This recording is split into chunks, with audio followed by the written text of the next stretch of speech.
So one of the craziest, if not the craziest NBA trade, the most surprising trade of all time, happened around 12 a.m. last night. While I was snoozing away, I had to be to work in the morning. I woke up, couldn't believe my eyes with what I saw. Couldn't believe my eyes with what I saw.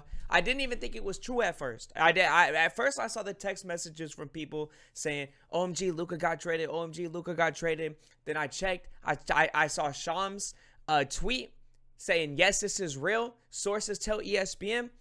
And I knew it was raps. Luka Doncic, now formerly a player of the Dallas Mavericks, was traded to the Los Angeles Lakers for primarily Anthony Davis. Now, there's here, let me pull it up. Let me pull up the actual tweet from Shams himself.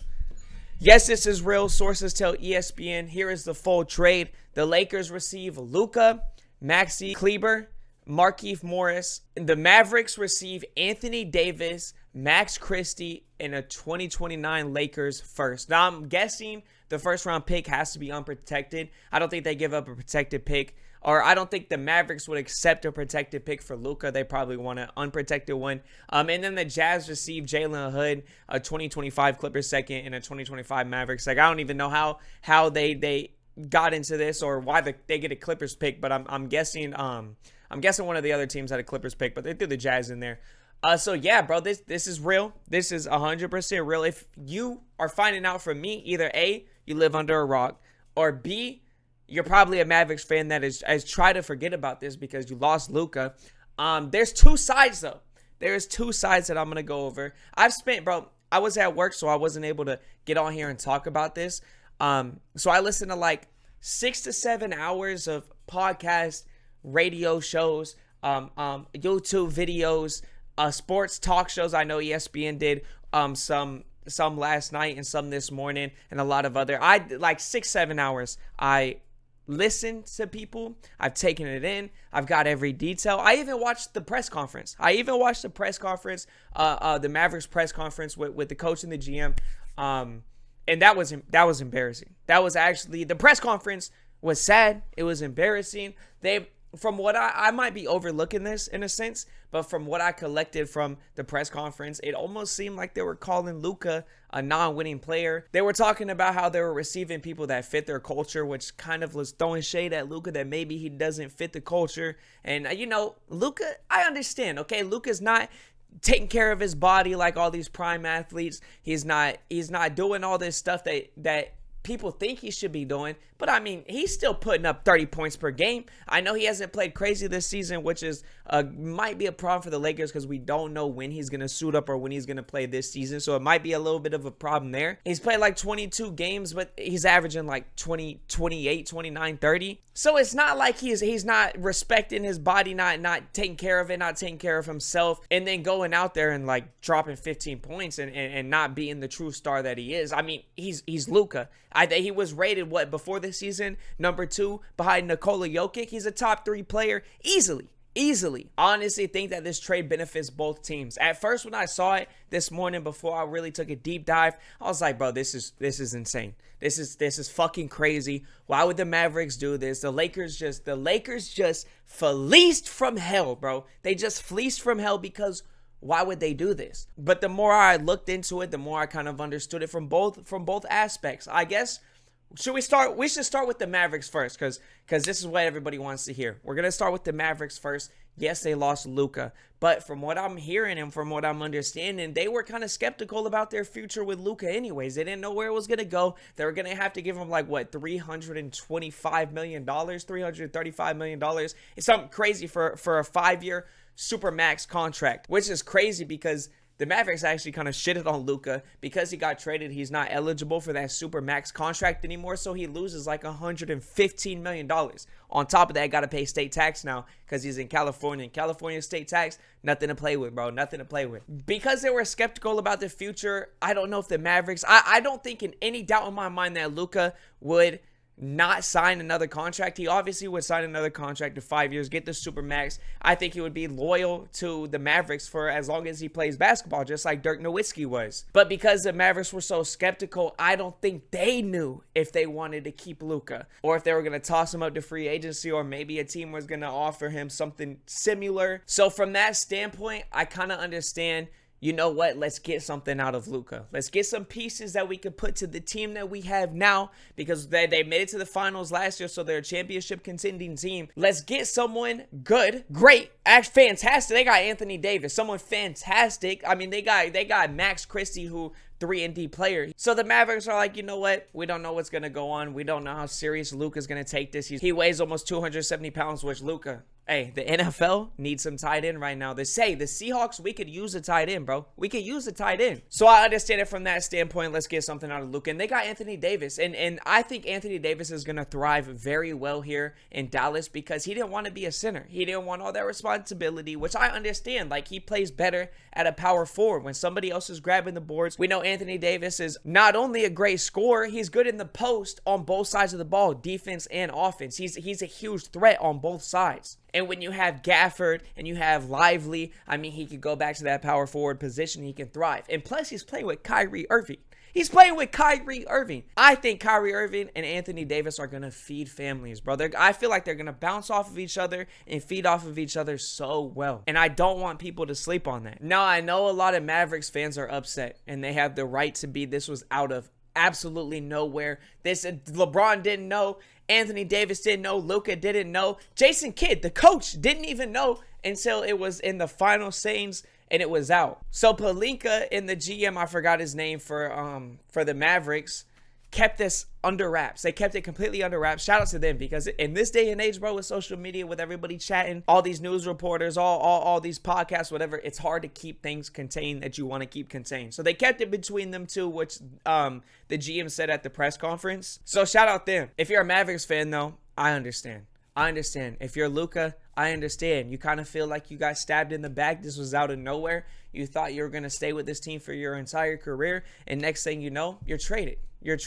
But I'm telling you, to you Mavericks fans, Anthony Davis, I mean, he's getting a little bit older, but he's still like that. He is still like that, and I think having Anthony Davis and Kyrie Irving and all these young guys on the team, I think it gives them at least a 3-4 year window that they can win a chip. And I think they can compete. I think you got to look at teams like the Rockets. You got to look at teams like the Suns. You got to look at teams like OKC, who aren't really strong at the center position right now. You have not only two great centers, but you add Anthony Davis in that power forward position.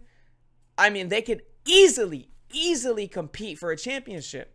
Easily this year, and for probably the next couple of years to come, hoping that they retain the same team or maybe even add a couple more pieces. And not only does it help Kyrie Irving, because he gets to play, make and feed off of Anthony Davis, but it helps players like Klay Thompson. I mean, having Anthony Davis as a power forward on the floor, not being a primary center, it spaces the floor so much more. And even PJ Washington. So I know Mavericks fans, you might be miserable. This might be bad news, but if you look deep into it, I honestly don't think this is the worst thing. Now, you could have got two. You could have got 2 first-round picks. I know the Lakers had 2 to give. You guys only got 1. You could have got 2.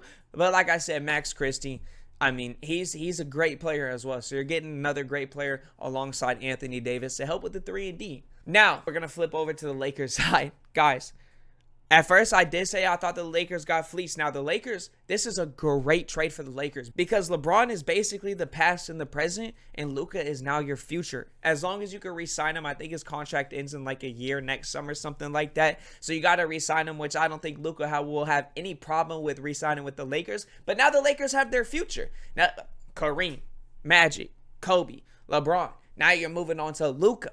Like, this is what the Lakers wanted. They wanted a star player for their franchise to continue to carry, because it's a Showtime Lakers, baby. They got to have somebody. And Luka is that next. He's only 25. Which is actually, I think that's the craziest thing to me. He's 25. Most teams with a player that's 25 of this magnitude, which there's not a lot of people of this magnitude, because Luka is one of a kind. At this magnitude, at this age, who's about to step into his prime. Not a lot of people are letting that go. Those are no-touch players, bro. For pretty much every franchise, if you have someone like that, that's a no-touch player. But like they said in the press conference, they don't think he fits the culture. Don't think he's a winning guy. I don't know, bro. But the Lakers, you guys have your future with Luka. Now you obviously got to rebuild around that. I don't know how long LeBron's going to stay. I think that's another big question that adds on to that, is what's going to happen with LeBron. And from what I've heard, what I've read, what I've seen, it seems like LeBron's going to stay there past the trade deadline because there's, people saying, oh, he could go to Golden State. He could finish his career off in Golden State with Steph and Draymond. They can all walk off in the sunset together, maybe win another ring. Who knows? I think the best decision, if you're LeBron, the best decision for the game, because he loves basketball, he loves the game, the best decision for the game is to stay there in Los Angeles and take Luka under his wing. Take him under his wing and show him the ropes. Show him how to treat his body. Show him how to train. Show him how to take care of himself. Show him new things that maybe Luka's never seen or learned before. Because with LeBron as your mentor, I mean, Luka's already a top 3 player. Imagine where Luka would be 2-3 years from now with LeBron as his mentor. The greatest player in basketball easily. I know we got Nikola Jokic, who is Wilt Chamberlain, according to Kevin Garnett. In my opinion, I think that's what LeBron should do. Are the Lakers gonna compete for a chip? I don't know. They definitely need a center. I think the rumor is that they're heavily interested in finding a post finisher, which they absolutely need. They absolutely need a center.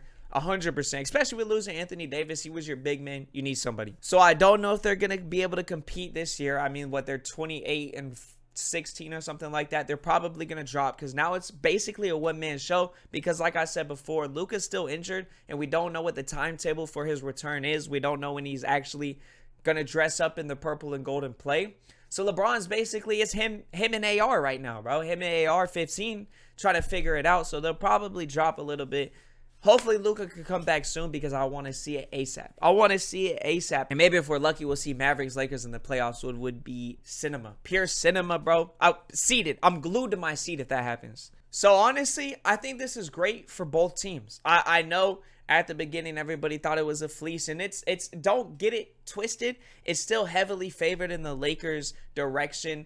If we're talking future-wise, if we're talking right now, I think Anthony Davis is going to help the Mavericks out tremendously. I think it's good on both sides. I really do think this is a good trade on both sides. I do think the Mavericks could have got an extra first-round pick. That's a miss, unfortunately, but it's okay. It's okay. See, why can't the Hornets do something like? Why can't the Hornets make a move, bro? We can't make a move. Trade some. Who are we gonna trade though, bro? LaMelo Ball. We'd have to give up LaMelo Ball, Brandon Miller, Miles Bridges. Nobody's gonna really take Miles Bridges. We might get a second rounder for Miles Bridges, bro. The Hornets. I know we're getting off track. So Hornets had 7 people injured the other day. 7 people. How are we supposed to play basketball with 7 people injured?